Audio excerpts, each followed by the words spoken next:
Thank you so much for joining us this morning for our stress management conversation here at the Delano.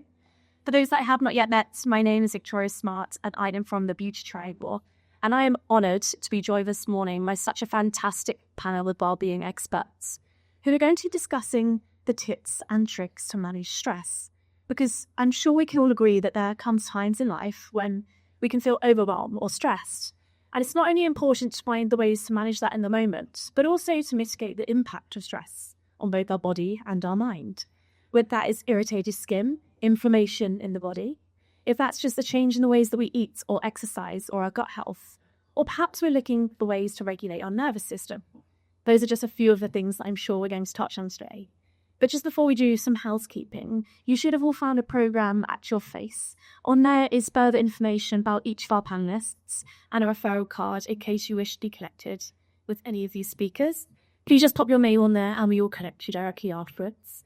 Please don't leave today without your goodie bag. In there you have some supplements for a London-based brand called You Are Looking Well, which really optimises your gut health, which I'm sure Lana will touch on shortly.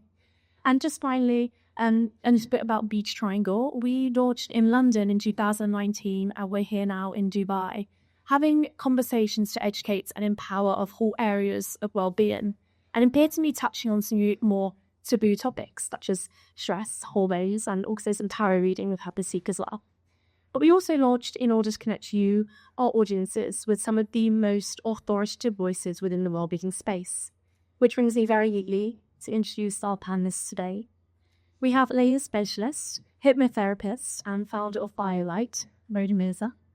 We have nutritional therapist, Lana Almulla, and we also have breathwork coach and well-being advocate, Chloé Pierre. Now I'm going to hand over to our practitioners to introduce themselves, and then we will get going with the main conversation. Thank you, Victoria. Thank you so much for having me on the panel. It's really quite an honor. I'm Mirza. I'm the CEO and founder of Biolite Clinic. I've been into Dubai for 30 years and I've been in the aesthetic industry for 40 years. And in the past 3 years, I've actually integrated clutch-on-miss and wellness into the clinic, primarily because we do actually see that a lot of the skin concerns, weight gains, are generally systemic due to a lot of the things that are happening inside our body. So it's a completely different concept. The idea is that we're always taking a holistic view of the skin, our skin health, looking at our bodies, weight loss. If we're looking at weight loss, then what is it that we need to do to ensure that we're doing the right things according to our gut? Oh, hello. Yes. Gut and hormone health. And we have an entire section for biohacking as well. Lana? Hi everyone, my name is Lana Almulla. I've been in the field of nutritional therapy, working as a nutritional therapist since 2014, trained in London, England. I run a private practice now. I had a wellness space in London, Notting Hill called Leg Space, but now I run my own private practice under the name Nourishing Earth, and I see people with various ailments. So rooted in functional medicine, my practice is very much rooted in functional medicine. So we believe that the body works in systems, everything is connected, one system may affect the other. We look at everything from a very holistic perspective. So when we see clients, we're taking into consideration not just their physical health, but their mental, emotional, spiritual, and even environmental health. So ailments that we treat can really vary. It can be complementary to someone that might have very complex chronic disease or someone that is just simply looking to optimize their well-being. We do a lot of functional lab testing, urine tests, stool tests, blood tests that give us deeper insights into what's actually going on. So we remove a lot of the expert and primarily use food as a medicine. And that is what it is. Hello everyone, my name is Chloé. I am from London originally. I moved over to Dubai last June, and if you see me sweating, it's because I haven't quite adjusted yet. And I started my business myself in 2017, and it's a platform. It's all about making wellness more inclusive and accessible. I saw a massive gap in the market, based in the UK and working across Europe. And I thought, what about making wellness more inclusive? How about breaking it down? How about making it more accessible? And I've been on this quest to just make it more accessible since. I wrote a book it came out in 2023, which feels like 10 years ago. And it's all about wellness again from a new angle, playing a part into heritage, women of color. And then I started breathwork actually slightly before that. I had to find a way that I could incorporate wellness into my life outside of the business. And wellness was what I found. So I can't wait to share that with you today. Thank you so much, Chloe. So Chloe will also be using a very short breathwork practice at the end of this session to make us all feel calm on our way out. So be sure to catch that. Mona, if I could start with you, let's take the mic from Lana.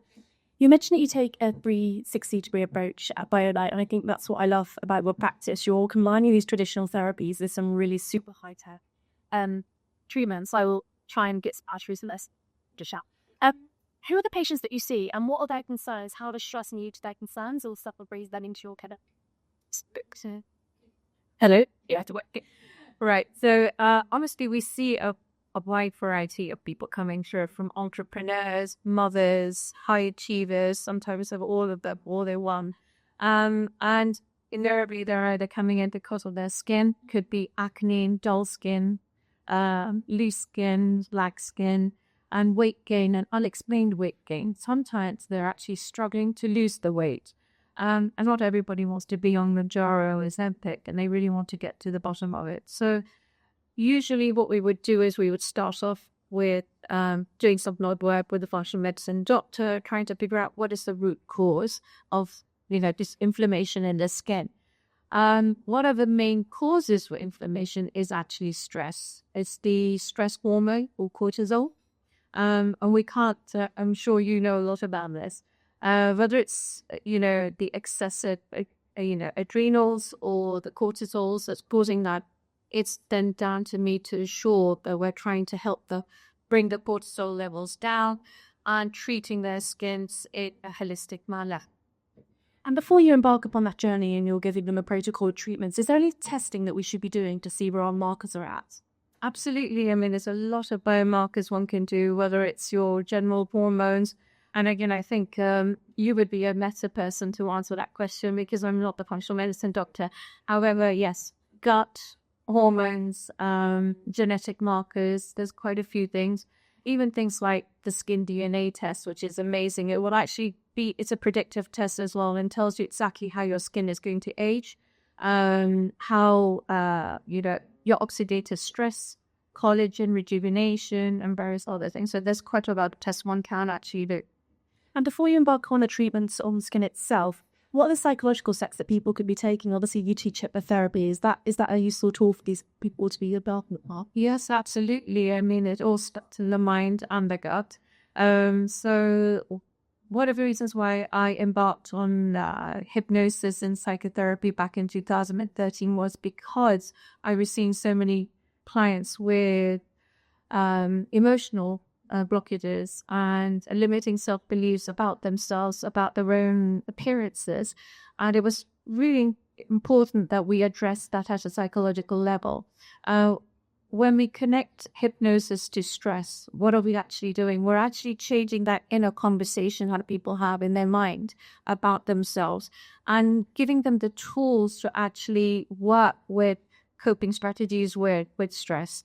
Sometimes people are overthinkers, perfectionists, and that can actually be a problem for themselves. So we try and actually give them those tools and skills to actually mitigate how they handle stress going forward. Hypnosis also helps with your parasympathetic system, and it absolutely calms you down, brings down the inflammation, and generally helps with stress on every level.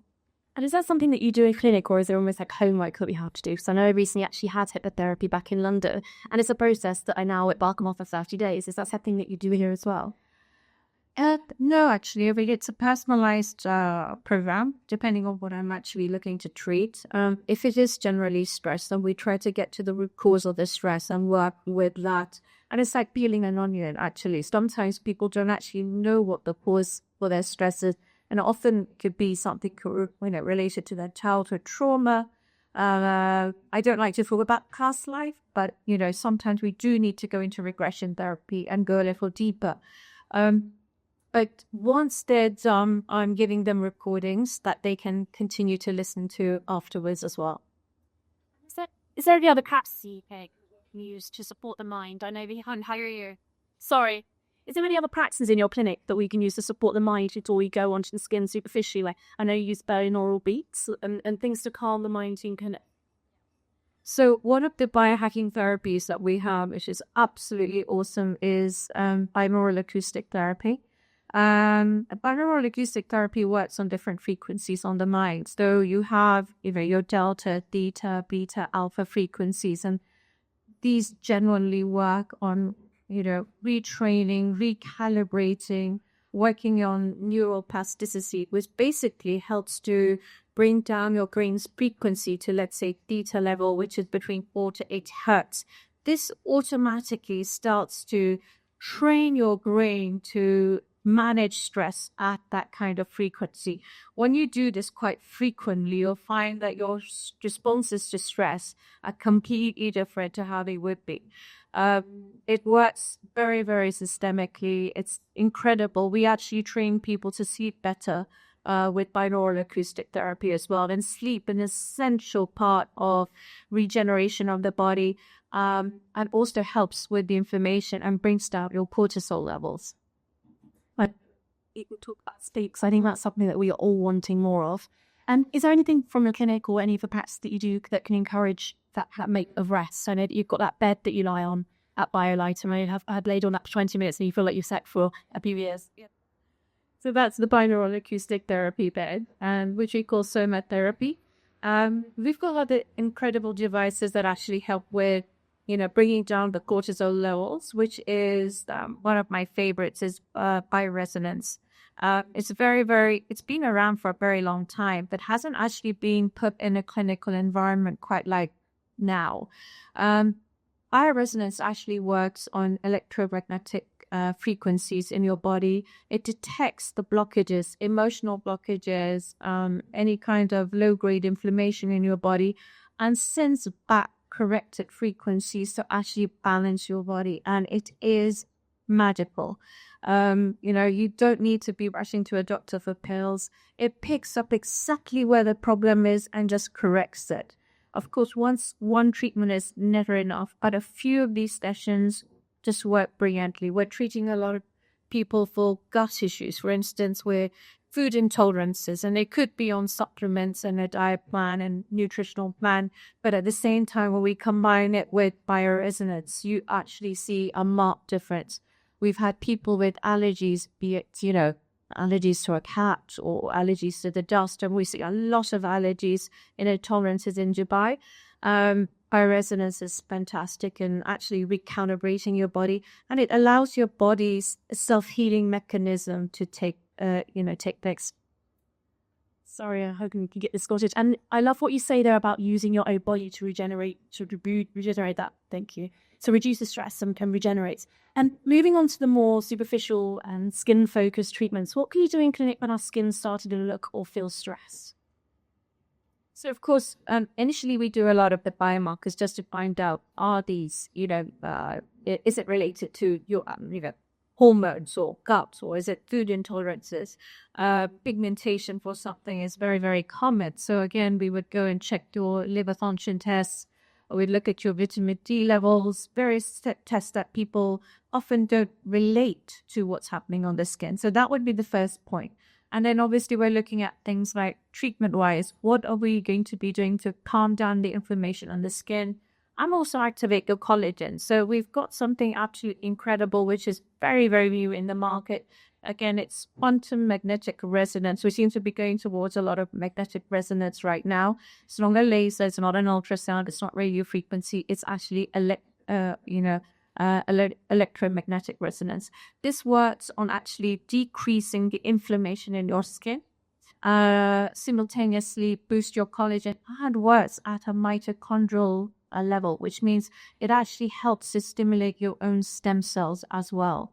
So the more stem cells you have in your body, we're not putting stem cells in, we're actually activating your own stem cells in the skin. And this is known as quantum magnetic QMR.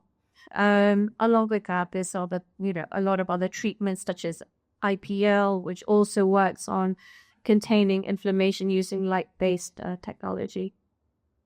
Again, it comes back to us regenerating what we already have. Can we be stacking these treatments? Is this like the quantum a treatment that we can be having alone, or is that something that we can use alongside other treatments to really optimize the results? Yes, absolutely. QMR is fantastic for stacking, because what we do in the clinic is, let's say we're doing a shockwave treatment or Morpheus A treatment. Both of these treatments are going to trigger a response. So you're actually getting a lot of activity in the skin. The QMR goes in at a week later or 10 days later, when there is all this inflammation that has been created by the treatment, and then activates the stem cells at that point.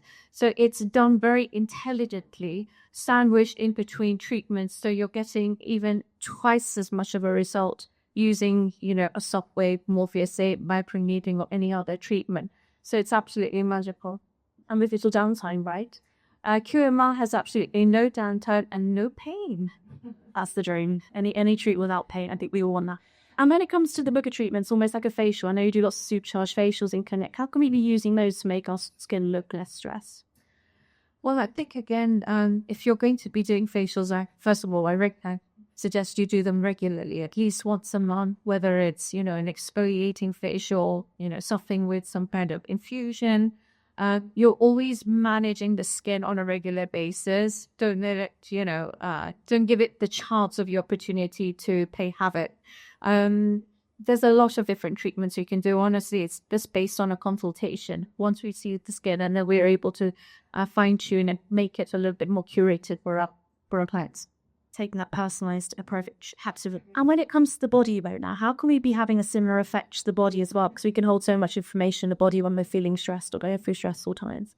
So when it comes to the body, so we have, again, a combination approach. So other than your treatments such as the emerald laser, which is fantastic for lymphatic drainage, fat loss, and balancing your hormones and your metabolic hormones, we also have something called ozone therapy. So ozone therapy is injecting very, very activated ozone into your blood.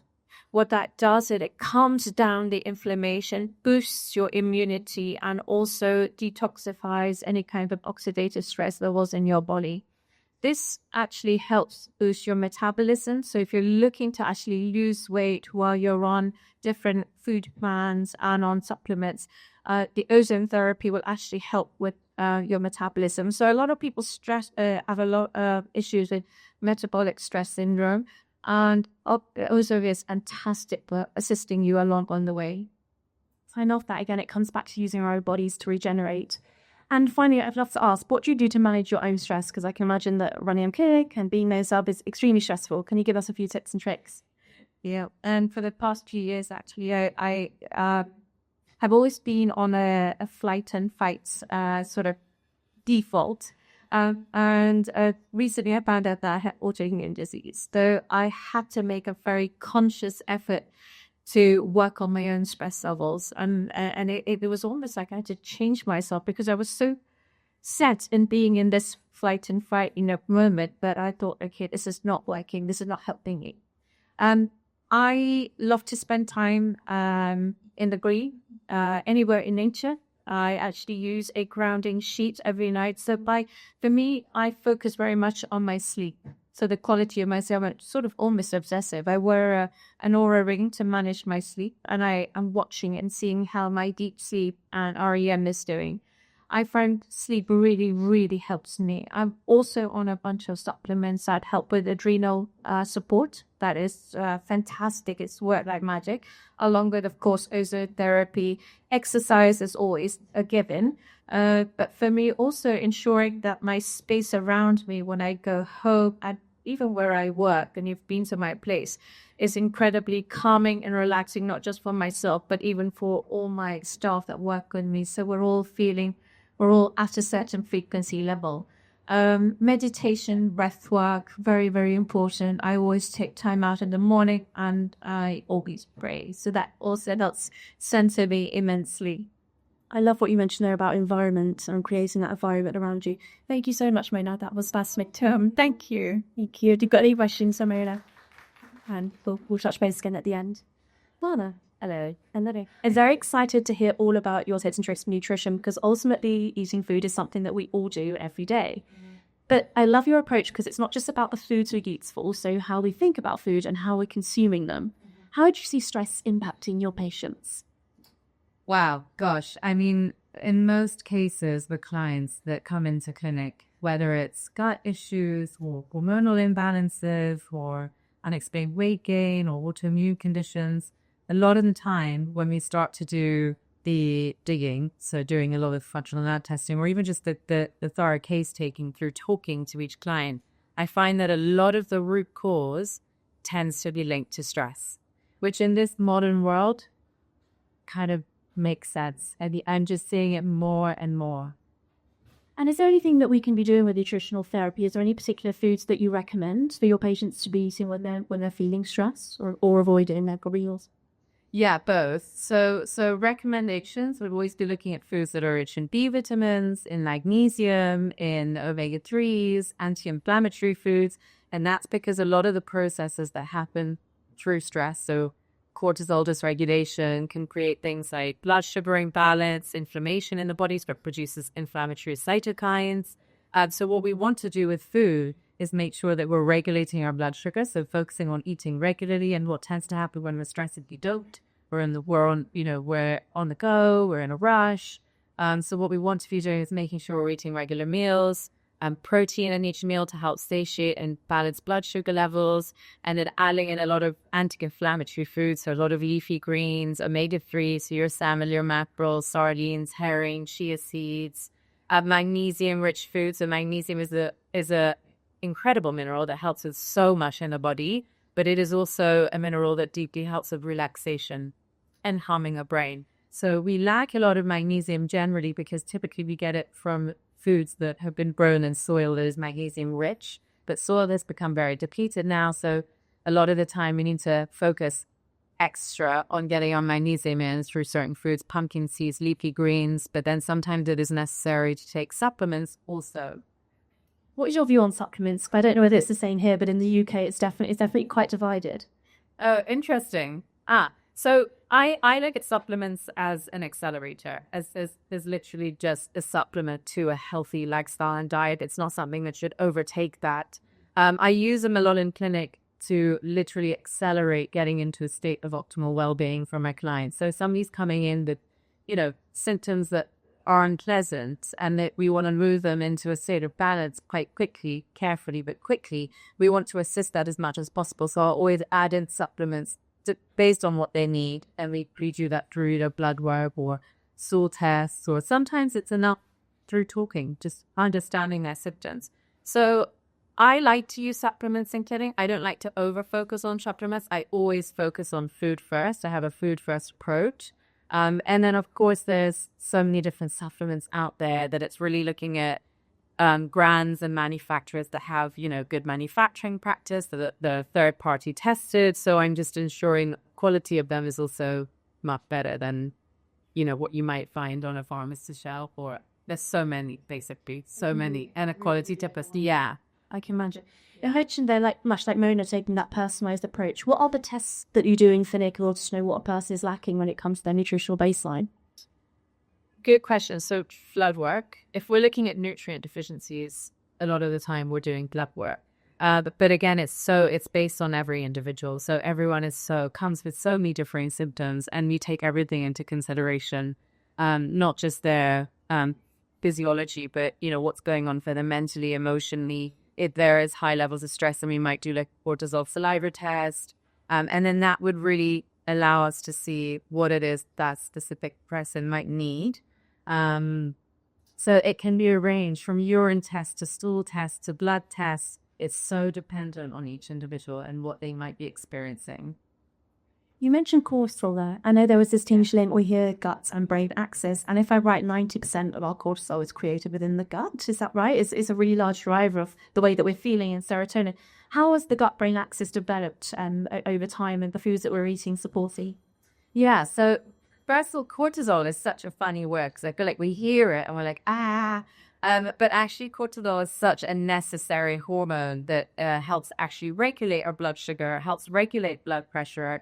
It's the hormone that gets us up in the morning. So it plays a large part in our circadian rhythm, but too much of anything can be a bad thing. And so like we have chronic stress driving our cortisol levels up constantly. Then we experience things like cortisol dysregulation, and then that in turn can impact things like inflammation in the body, blood sugar imbalances, high blood pressure. So it kind of does the opposite of what it's balancing. And the gut-brain axis is now we found through science. By the way, when I was studying, it's so funny. Sorry, it was in 2011. All of this was so woo-woo. Like I went to a school in London that was full of hippies, and it was 2 floors in a basement. And I love it now because there is so much science and research that but we used to talk about this and everyone would be like, whatever, and Apple's going to save me. But sorry, I just wanted to point that out because it really makes me laugh. But I love that there is so much emerging research and they're putting so much money into scientific research, as much as they are for medical, and into the field of nutrition and food. So so science has now been able to show us that there is a huge link between the gut and the brain, and it's specifically through a nerve called the vagus nerve, which is basically connecting from the brain to our abdomen. And with healthy tolling, that vagus nerve regulates everything: on sleep, on mood, our emotions. 90% of serotonin is produced in the gut. So when that's off, when we're stressed, we start to see all those things come into dysfunction. So our sleep, we might feel anxious, we get more bloated, more indigestion, because that cortisol, the stress signal, when it puts us into a sympathetic nervous system state, it's shutting down the digestive system because so much energy is going towards fighting the beast. We simply have these two this is very simplified, but basically 2 modes of operating: fight or flight, or rest and digest. And when the vagus nerve is toned, we're in a state of rest and digest. And that's when most of our healing can happen. So actually the body can't heal unless we're in our parasympathetic nervous system, which is why it's so important to find practices and foods that help regulate our nervous system and put us into that mode of rest and digest. So what we see happening a lot is, evolutionary wise, again, cortisol is what kept us alive. It's a response to acute danger. But now when we're getting cortisol, flooding our bodies from work emails or general life things happening, or emotional circuits, trauma, that cortisol is continuously being pumped throughout. And what we would typically have done back in, Paleolithic times, if we were faced with a beast, we would run or we would fight or flight. And that actually helps release cortisol. So one of the most important things that we can do today to reduce that cortisol when we're sitting in our desk, kind of, stressing away, needing to urgently respond to this, that, or we're mumbling, or our kids running around at the same time, but all sorts. The best thing that we can do is actually just move the body. But what we tend to do is stay seated. And then, of course, a lot of people have different responses to fight or flight. Some people might be in freeze. Some people might be in fight or flight. No, they get up and they go. But a lot of people tend to kind of be stuck in this paralysis. And so there's so much in the kind of wellness industry that's like focusing on intense exercise and training and HIIT and strength training. And all of those are good in different amounts for different reasons. But the most underrated thing that I always say to people is just walk. Just walk. It doesn't need to be an intense HIIT session. In fact, that's worse. If you're in a state of adrenal dysfunction or you have high cortisol levels, the last thing you want to do is sweat it out in the gym and just go hard and raise your blood. There are certain exercises that can be really beneficial, and then there are certain exercises that can be so harmful. And I think this is where it gets tricky with nutrition and lifestyle medicine, because there's so much information out there. And I always get clients coming to me being like, well, I was doing this. I have clients that come to me who are mums, entrepreneurs, really stressed. And they're like, I work out 5 times a week and I eat barely at nothing, basically. And I'm like, oh my God, this is a recipe for disaster. Stress is through the roof. Yes, causing more stress. It's like all of these rules that you have to follow is actually causing more stress. Yeah. You mentioned there about circadian rhythms. Is there a time that we should be eating that's more optimal? Because some people say have a snack before bed so you don't go to bed hungry, but others are saying that we should be leaving time for the digestion process to occur. Yeah, great question. And again, I think it so depends on the individual. So for someone that has, great blood sugar imbalance, it can be helpful to have, a snack that is going to help carry them over until morning so that they're not dipping it. If they have hypoglycemia, for instance, some people might enter into a zone of quite low blood sugar when they wake up, and therefore fasting or not having snack before bedtime might not be good for that. So actually they might, it might be good to have it ketotempomas or something that's going to kind of help balance that blood sugar throughout sleep and throughout the nighttime. And then for others, depending on, again, what their individual needs are, it might be if they're dealing with a lot of digestive discomfort and disorders, we might want to ease the digestive system a little bit. So maybe we say, let's not eat at least. Ideally, we don't want to eat 2-3 hours, at least 2-3 hours before bedtime, a heavy meal. But a snack can be quite beneficial. Comes back to that personalized approach again. And speaking more deeply about hormone imbalances or immune function, obviously that can cause more stress in our lives. How can we use nutrition to address those concerns as well? Hormone imbalance, immune function. Yeah, how can nutrition support? Massively. So for immune function, it would be looking at, again, the root cause. What is going on in someone's immune system? Is their immune system in hyperdrive? Do they have an autoimmune condition, which is so common in women? What's going on in the immune system? Are they experiencing allergies? Are they experiencing, continuous kind of colds, flus? And then looking at what we need to do to help support that. And if stress is a root cause, and obviously we want to try and manage the stress as much as possible through foods, but also lifestyle strategies that help minimize stress. Stress can come from nutritional stress as well. So not having enough of the right nutrients the body needs. Stress can come from toxins in the environment, from infections that we might have that we don't know about in the gut. It can come from emotional stress. It can come from childhood trauma. It can come from injuries, surgeries, so many different things. So it's really looking at what is affecting the immune system, what's pushing it into hyperdrive or, into being overactive, and then working with the body to correct all those imbalances. And it kind of goes the same for hormones. Stress affects the hormones massively as well, especially our adrenal. So we have the endocrine system, which is a system of glands in our body that produce all of our hormones, not just reproductive hormones, but things like our adrenal glands are these little glands by our kidneys that are responsible for our cortisol and adrenaline. Again, we need them in amounts, but when we're in a state of chronic stress for too long, they become dysregulated. And then the adrenals can affect our reproductive hormones. Stress can affect basically every single system in the body. So that is why I find it fascinating, because there's so much talk about gut health in nutrition and gut being the root and the source of everything. But I'm like, let's take it one step further. It's stress. Stress affects the gut. Stress affects hormones. Stress affects the brain. So I've actually dedicated my practice to stress. It's interesting you mentioned overwhelm again there. What can we be doing to block out the noise when we're hearing so much around us about different diets, different fads? I know you speak a lot about our relationships with food, and that can cause more stress. How can we block out that noise and know what's right for us when we choose our nutrition? Beautiful question. I think a lot of it is recognizing what your unique personal needs are. And that can seem like a lot of guesswork, and it's sort of like, well, how do I know what my body needs?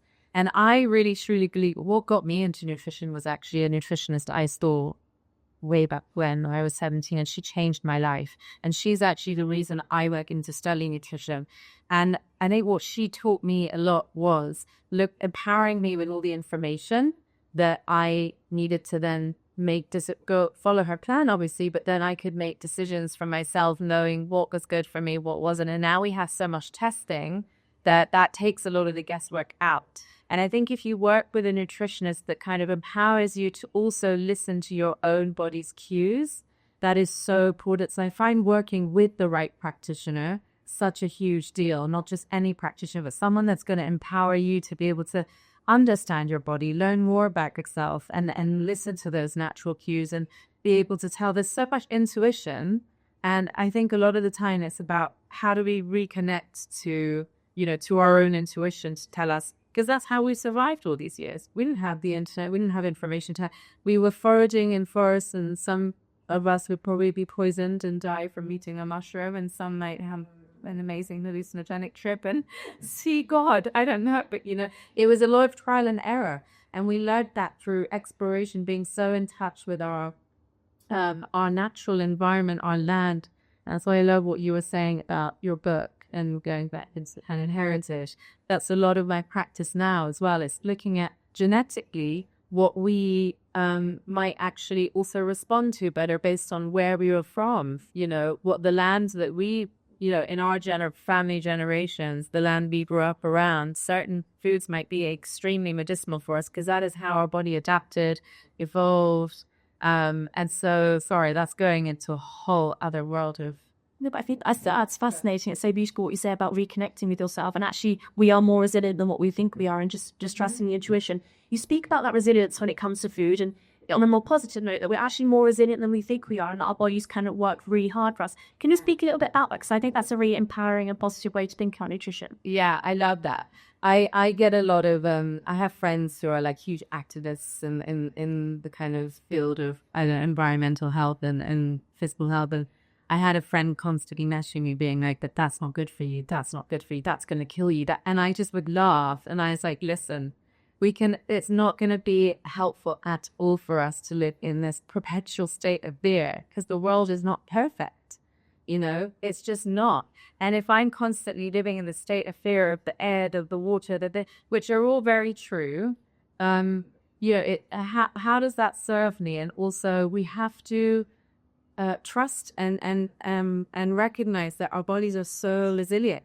They have amazing tools for bioelimination. So when we come into contact with toxins, our bodies are so capable of detoxifying, getting rid of them, regenerating cells. Our bodies are really miraculous in the work they do. And when you start to understand how physiology works and how our bodies are constantly providing for us every second of every day, we would probably have a lot more, trust and understanding that resilience.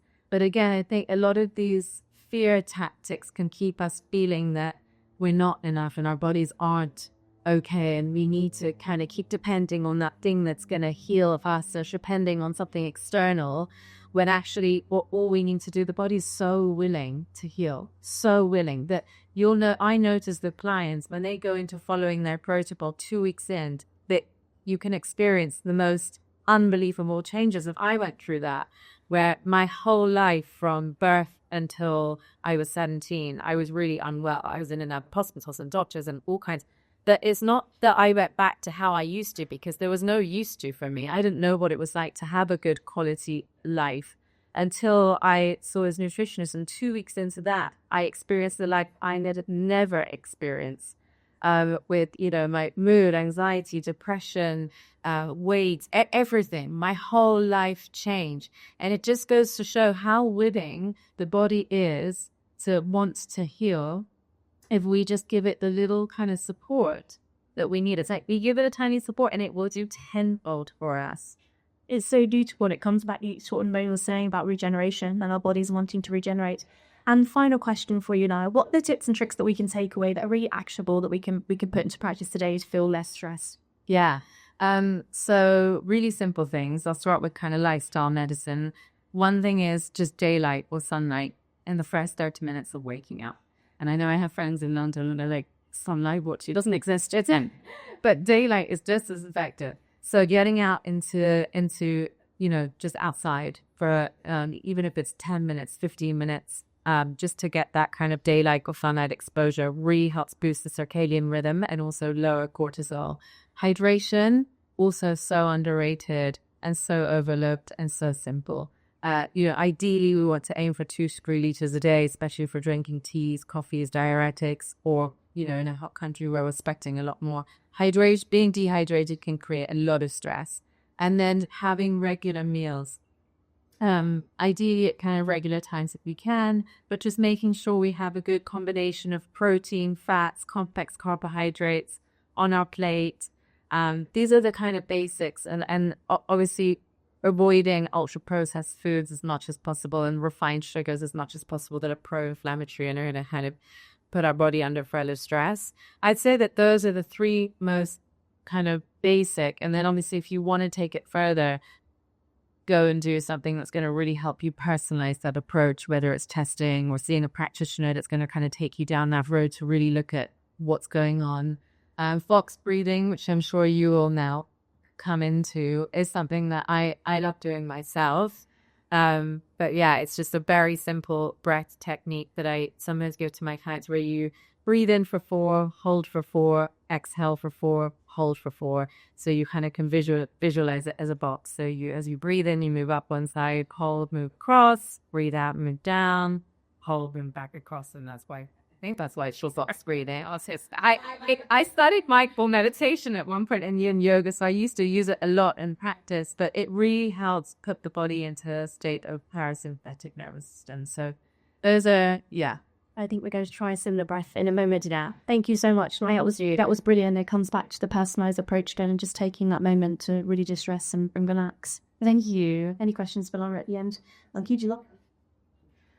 Hello, hi, Chloe. Chloe, as a breathwork coach and someone who speaks so beautifully on just finding balance in life, and I'm very honest with speaking to you today, we're going to start with a very quick breath, I think, just to ground us all so we can experience your practice before you do a more extended one later. So yeah, I'll leave you to guide us through. Right. So if you can just make sure that there's nothing on your laps, in your hands. The only thing I want in your hand is the other hand, if you feel that's necessary. I just want you to start by taking a deep breath in. No judgment. There's no time limit. Just a deep breath in and push it right back out again. And as you take the next deep breath in, I'd like you to just slowly lower your eyes and exhale. On the next inhale, I'd like you to let that air travel right through your mouth, through your nose, and as it comes back out through your mouth, just relaxing every last part of the jaw. On the next inhale, lengthen your neck, take it in, hold it there at the back of your throat, then exhale. Letting every little last bit of that breath relax your body. You might feel tingles now. Take it in again. And like you just hold it there at the top. No judgment. And release.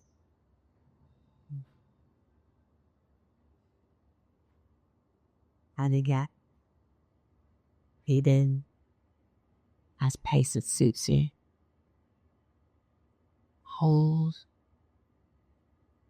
And exhale.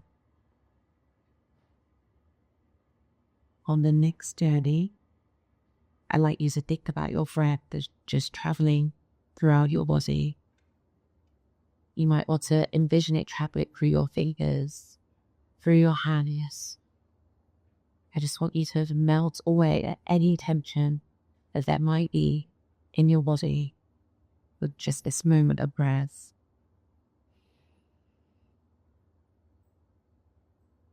And with every exhale, allow just one thought to leave your body.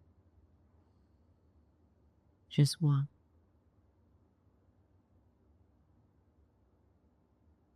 And again, breathe in. hold, and push every last bit of breath back out. And now you could do this as many times as you like. You could do it throughout the rest of the paddle. But what I want you to know is that in this moment, you give your body in 2 minutes time to relax, a moment to regulate, a moment to just be. And that is the true meaning of rest.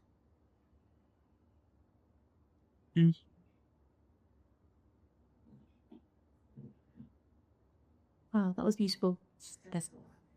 No, that was perfect. I think that really just shows us the power of doing even small practices. And your voice is so soothing. I could listen to that all day. Thank goodness it's recorded. And I'd love to speak about the power of breathwork, because I think we're definitely hearing more and more about it these days. It's become what we probably say trendy within the industry. But what is breathwork doing for both our body and our mind? Yeah, so breathwork is obviously an ancient practice. It's not a privilege. It's something that we should be doing every day. And we do breathe every day. But how often do we breathe intentionally? And how often do we breathe, in a way to really soothe our body?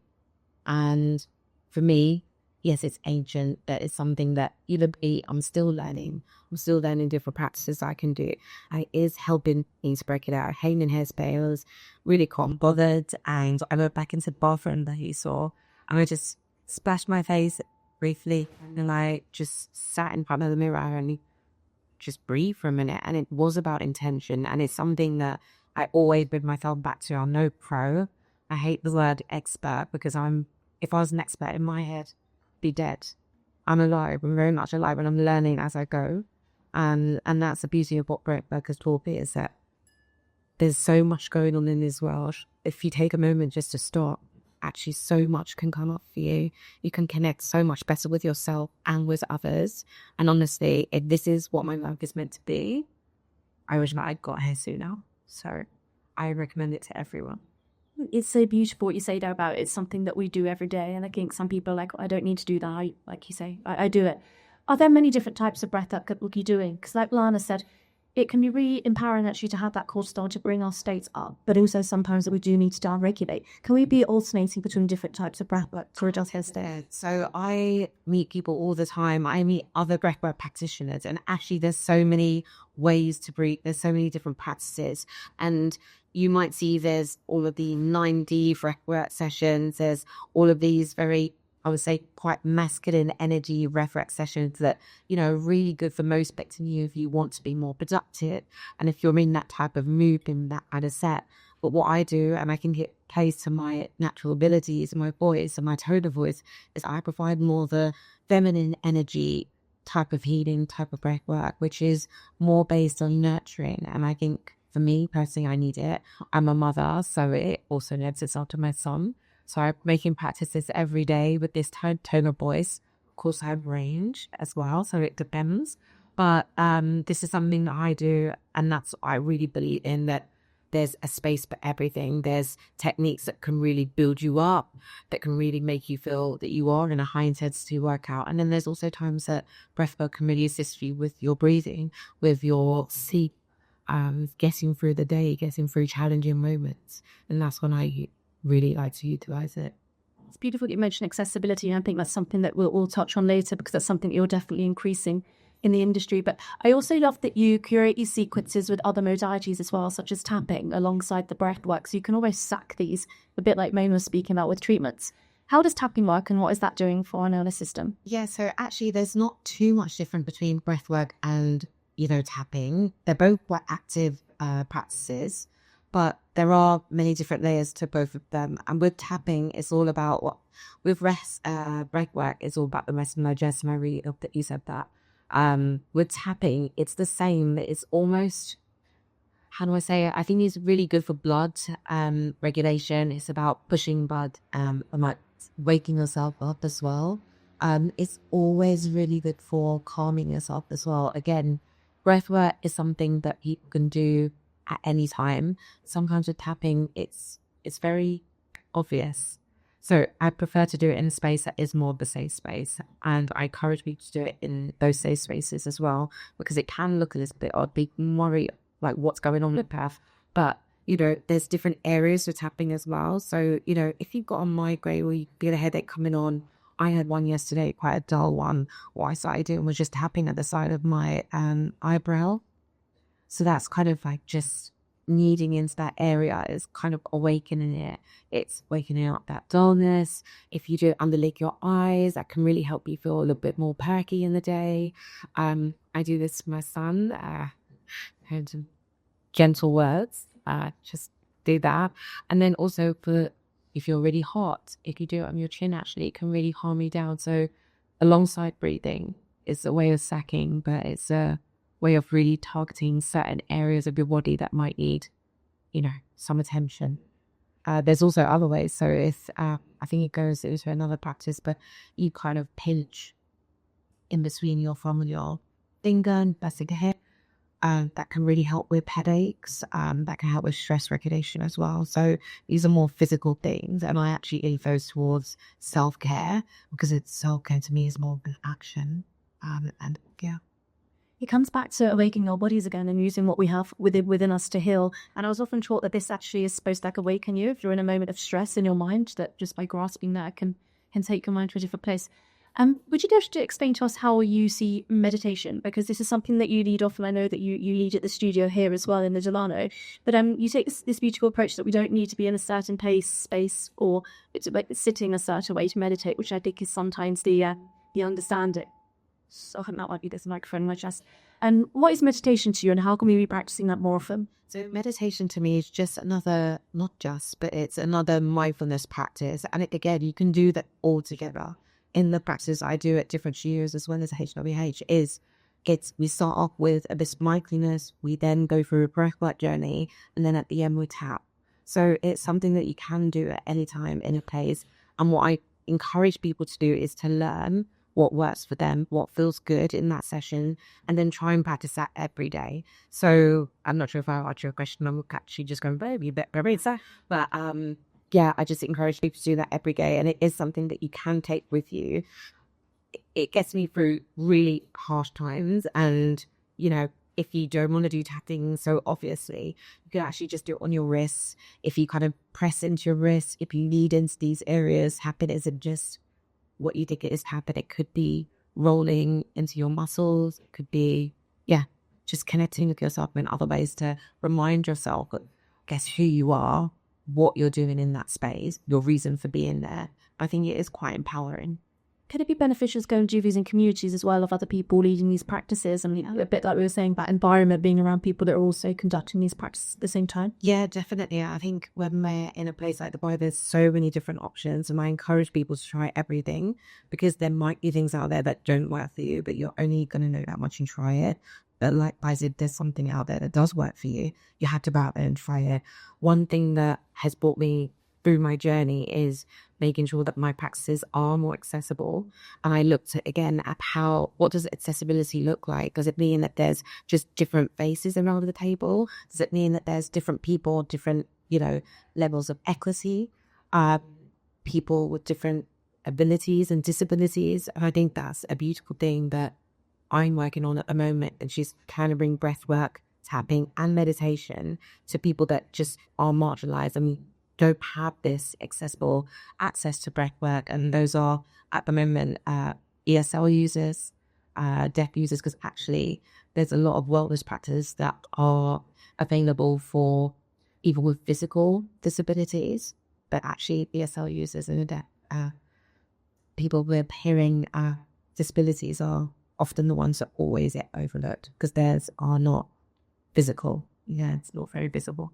It's so beautiful. I know that you're making it so accessible, and the deaf, the recordings is such a beautiful way to do so. You speak about heritage and how that's influenced your journey. I would love for you to touch on that briefly as well. Yeah, I love what Lana said as well. It's something that I spoke about recently. For me, heritage plays a massive part to our identity. You know, there's that saying, look, you don't know where you're going, you don't know where you come from. And I think the more we do that, the more we connect with ourselves, it makes us not just better people, but more whole. And I do think it does have a ripple effect with the environments that we occupy, the people that we occupy. And I do believe, otherwise I wouldn't have built the business, is that can travel miles and it can really have a really great effect across the world. So for me, this is my practice. This is what I want to do. And it does come down to who taught me. So one thing, I didn't really grow up with wellness being a thing in our household, but one thing my mom always used to say to me, she probably saw that look on my face, she was like, breathe. So actually, my best introduction to it was quite early on. It's probably one of the early things she's got with studio when it came to regulating myself. But that's something that we've done in terms of practices that I had. You know, of course, I have a Caribbean background, which is really seated in African heritage, and exploring that has been really beautiful. A lot of the oils that become trends, these are things that I've grown up with, or that have been in houses that I've occupied. So to now play into that is beautiful. To now be in a space where there's so many different cultures and I get to tap into that is really beautiful. And that kind of shared knowledge, to me, that is what heritage is. It's shared knowledge, it's shared connectivity. Everything about it is shared. And I think if you have that mindset, fantastic. You mentioned connection there, and just finally, I'd like to ask about this concept of uplifting communities that you speak about in your book. How did you manage to build those communities? Because I think we can see them around us, but it can really be difficult to step into those with confidence. And sometimes that can be a stressful event in itself.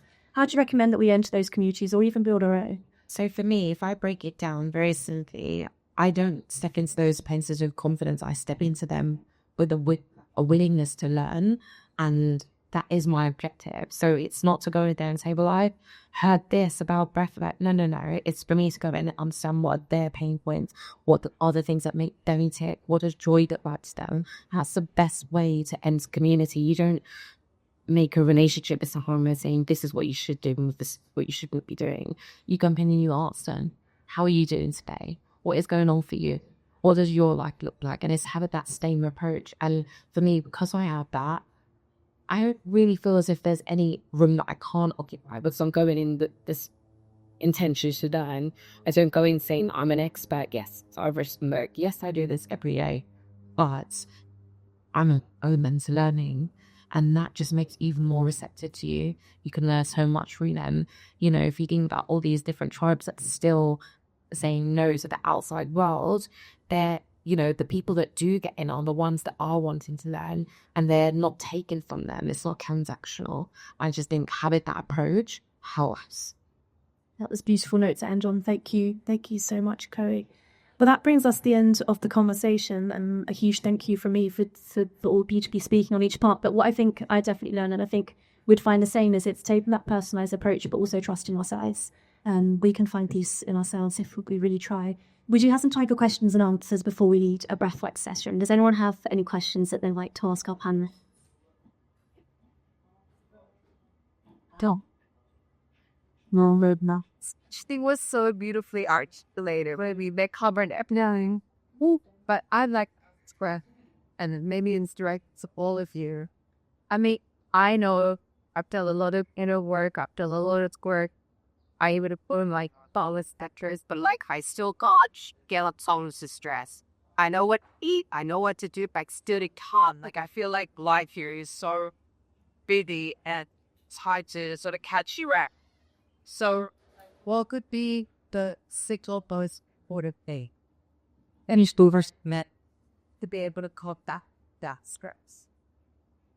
You've got the microphone. Do that to go first. Good question. Yeah. There's so many things, but I'm still that person. I think when you're taught to take care of others, which most women are taught, it's really hard to put yourself at the front of that pile. And again, I'm no expert. I'm still learning. For me, sleep is incredibly important. I feel like I'm saying exactly what everyone else said, but I had a throbbing headache, a dull headache for about 2 weeks. And I knew the answer. It was, I need to sleep. So before going to bed, I took 2 hydration tablets. and I went to sleep, and I bought some heat music. For me, it's the little things that you could do to do that. I knew someone told me that the pin of sugar was going to make me feel better, I would take it. But I do know that hydration and the right type of hydration is, I don't believe it's just about drinking a certain amount of water. I think it's the type of water that you're drinking. It's how much of it you're drinking and when. So for me, hydration sachets just before bed changes the game. I wake up with a clear head, and then when I wake up, of course I do breath work. Of course I'm out the house within 30 minutes because I have a boy, and yeah, that's my day done. And it does have an effect. But if you could try that on a regular basis, I think that is the root of self-care. It's not just doing it for you. When you say water,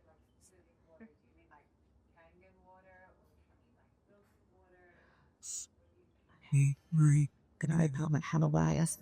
Okay, so I'm really obsessed with water. Yeah, if I could do things somewhere upon I would. But I look at pH levels. So for me, if I'm going to drink on the go, I'm looking at where I'm buying my water from, what source I'm getting from. And then when it comes to hydration sachets, I have them in every single bag. I think my son's got them in his bag as well, like the child-friendly ones. Because I use it for everything. If I'm headache, if I'm low mood, that's what I take. I don't really drink coffee or tea. And just hydrates by truffles. So yeah, water, just try and pick it from the right source. That varies in cost, but always look at the back of the label if you can. that's something I'd love to add to this that might be an unpopular opinion. I just think you speak so much about learning, which is amazing. And I think with stress and the way that we operate on a day to day, there is such a deep conditioning that I sometimes, think that there is so much unlearning to do. Like, what is it that is constantly, even though we know and we're aware, stress running me and I need to do all these things, what is it that keeps pushing us into this state of stress where we are just constantly go, go, go, go, and kind of addicted to the burnout? Adrenaline in itself is addictive, but what is it? And like with any addiction, what are we escaping from? What are we trying to run away from? What is the thing that we're addicted to that we're trying to kind of, that is keeping us in this perpetual state of stress? And then when you kind of zoom out, what is the societal conditioning that tells us we need to keep going? Because if we stop, who are we? We're on work. Like, what are we worthy of if we're not constantly in production? Go, go, go, go, go, go, go. And so much of us have been conditioned to attach our self-worth to our productivity or what we do. That rest is such a foreign, concept. We feel guilty if we, have time to rest. We, so many things come up when we slow down, and sometimes it's too painful, or sometimes it's just weird, so I feel like there's so much unlearning to do there. I don't know if this is going up on like a totally different topic. I'll talk about for you. Yeah. So yeah, I that's my personal experience. I'm always like, okay, interesting. Like, what is, where is the unknown here? Yeah, maybe you can unpack this. Okay, so thank you so much, Lana, for that, because I was into exactly the same thing. And the way to actually tap into that is going into the subconscious mind. It's easy to say rest and sleep and drink lots of water. All of that is incredibly pertinent. But how do we actually get to that part that is driving us, that's probably hardwired? Maybe that's how we've grown up seeing our parents being. I certainly exactly know what you've been through. I've been a single mother for the past 30 years, ran my own business, still running. My children are now working with me, which is great. But I've always been in that fight or flight mode. And that's had an impact on my health. That's now led me to dealing with my autoimmune disease. How do I deal with stress and how would I recommend it? Well, someone who's hardwired, who's seeing their parents do the same thing, it's going into the deeper subconscious mind, into hypnosis, and undoing the learning, undoing the addictions, and putting in and replacing positive statements and learning new ways of coping with those kind of, moments or circumstances where we're challenged. And and honestly, it's a huge, it's an incredible therapy that can help you. That honestly, people find hypnosis a bit woo. It is fantastic. You've got to try it to understand the benefits. I can vouch for that. I think it is the most transformative practice. Is it right that our subconscious mind is created between the ages of 0 and 7 or something? So we already have these beliefs and we actually do have to rewire them. The subconscious mind is always there, but most of our belief systems, whatever we pick up, are generally from, in fact, even from the point that we're in our mother's wombs. We can go one further and say we pick up a lot of DNA, genetic learning as well. Genetic traumas, childhood traumas are one thing, but we take a lot of our mother's emotions as well. So there's a lot of learning, unlearning to do, which is what takes us into, regression therapy. And actually, let me answer your question. Like, I have master practitioner NLP. I've done EFT, tapping, all of these things. I know that. But when it comes to actually practicing, it becomes difficult. And now, like, having this moment together as women, I think that also really absolutely having a strong voice with CEO understand each yes, remind you, as even if you know sometimes forget. And there's no need to be hard on yourself there. We're so hard on ourselves. I think that's part of the problem. We just need to let go and just be. We set these very high standards, like I said, perfectionism, overthinking, comparisons, all of these things make it so much harder on us. And we just need to find that balance and allow it. You're all amazing. Thank you very much. And you are too, yeah. Absolutely. There's another question there in the audience. I'm try and get my components. Okay.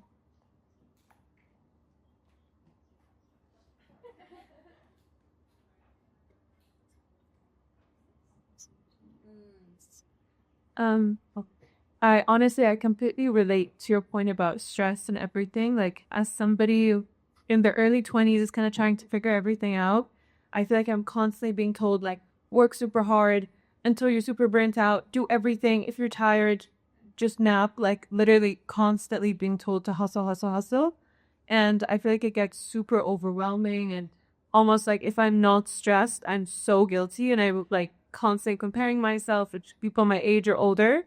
So I wanted to ask, if you could kind of sit with your younger self for 2 minutes, is there a specific piece of advice you wish you could give her? Love the question. Ooh, honestly, I mean, part of, again, one of the therapies we do is what we call Gestalt therapy, which is going and talking to your younger self.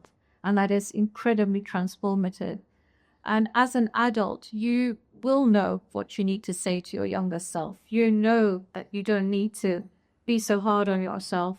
And you just allow yourself to be that young, free child without putting any kind of societal pressures or any kind of pressures or comparisons. Unfortunately, comparisons, because of the onslaught of social media and what we see, we are constantly making it harder for ourselves. So just, allowing your inner child to be that inner child would be a great place to start. Nice. And I love this. I could delve into listening to you for a long and asking you so many questions. So not from a nutritional perspective, but I've been in therapy, psychotherapy, as in my own personal journey for over 14 years now. And I think something that I have found really helps when, I don't know if this resonates with you, I can't see you, but is I always, when I feel like I am being really hard on myself, or when I have been really hard on myself, I always take a moment to pause and try to catch myself when I'm in that reaction to whatever it might be, or in that sort of mindset of, being really critical.